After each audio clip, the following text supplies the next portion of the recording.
When it comes to rock and roll beefs, few are as long-running or entertaining as that between David Lee Roth and Sammy Hagar.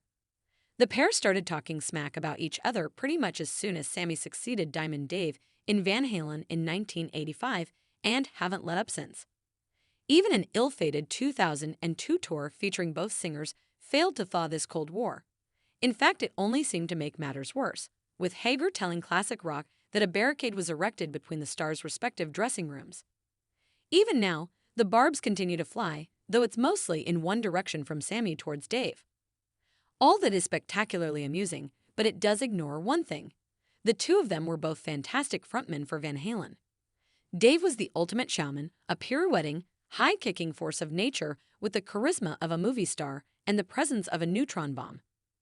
Sammy was the powerhouse singer and songwriter who didn't just come in to rescue Van Halen after Dave's acrimonious departure, he helped kick them to the next level. Both have their devotees and detractors, but which one is actually better? Classic rock writers Paul Elliott, a Dave devotee, and Jerry Ewing, a Sammy man, make the case for each of these monsters of rock and roll. And at the end of it, you can have your say in this ultimate showdown. Let battle commence. As far as I was concerned, Sammy Hagar was a total dick. The case for David Lee Roth. It happened decades ago, but I remember it like it was yesterday. In 1985, I was an A-level student, and it was a friend from college, Graham Stroud, who broke the news to me in a phone call one weekend. "Are you sitting down?" he asked. I said I was. Then he told me, "There's bad news and there's really bad news." What's the bad news? Dave is out of Van Halen. This wasn't bad news. It was a disaster. This was my favorite band he was talking about, and a big part of what made this band so great was the singer. Yes, it was Eddie Van Halen's band. Eddie was the greatest guitar player on earth, and the band was named after him and his brother Alex, the drummer. But Van Halen without David Lee Roth, that was unthinkable. Diamond Dave might not have been a great singer in any conventional sense, but he was perfect for Van Halen. He couldn't hit the notes that Ronnie James Dio could, but his whiskey and cigarettes voice oozed rock and roll attitude.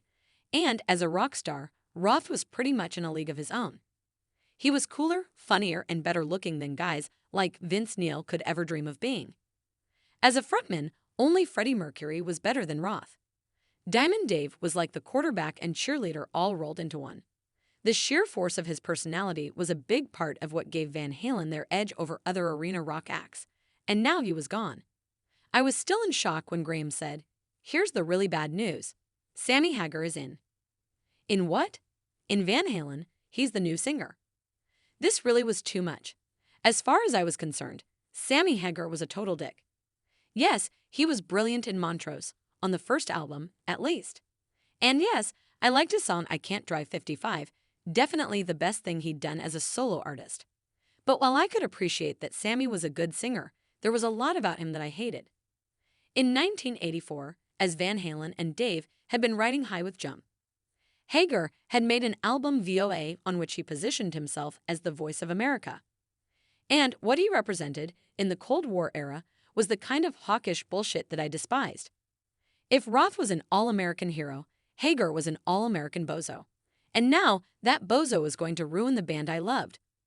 Moreover, I have even grown to like Sammy as a person after interviewing him several times over the years. I've interviewed Dave many times too, and both he and Sammy were exactly as expected, loud, funny, and opinionated.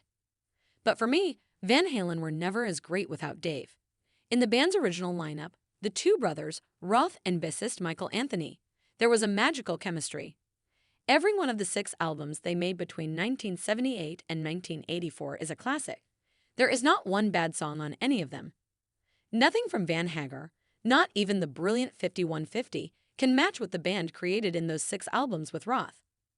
Many years ago, before Roth rejoined Van Halen, I received as a birthday present a t-shirt made by the singer's fan club, Roth Army. The back print stated in huge block capitals, "David Lee Roth is Van Halen." When I wore that t-shirt to a Def Leppard gig in California, I lost count of the number of people who said they loved the shirt and agree with that statement. I was shocked when Dave left Van Halen, and I was shocked again when, after earlier false starts, he rejoined the band in 2008. It's just a shame that Michael Anthony wasn't invited to be a part of this reunion.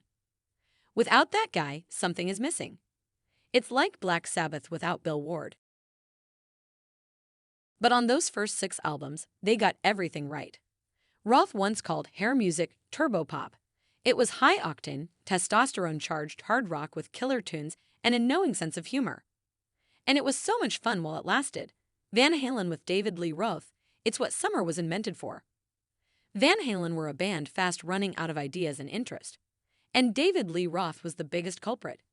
The case for Sammy Hagar was any Van Halen album that David Lee Roth sang on as good as the band's electrifying 1978 debut? No. Sure, Van Halen E, Women and Children First and Fair Warning are cool records. But is anyone other than the most foolhardy Diamond Dave Zealot going to deny that Diver Down represents worthy evidence that Van Halen in 1982, fronted by Roth, were nothing more than a pale, washed-up imitation of the incendiary band they once were? They may have fluked a hit with Jump on 1984, but you listen to the rest of that album. Every damn song just peters out into a disinterested fade. Sure, there are some great ideas, killer riffs and cool choruses on offer, but the lack of impetus from the band in getting the job finished is all too evident. And given that a stack of ideas that had cropped up on early demos were even appearing on 1984 suggests they were a band fast running out of ideas and interest. And David Lee Roth was the biggest culprit. Evidence, you ask?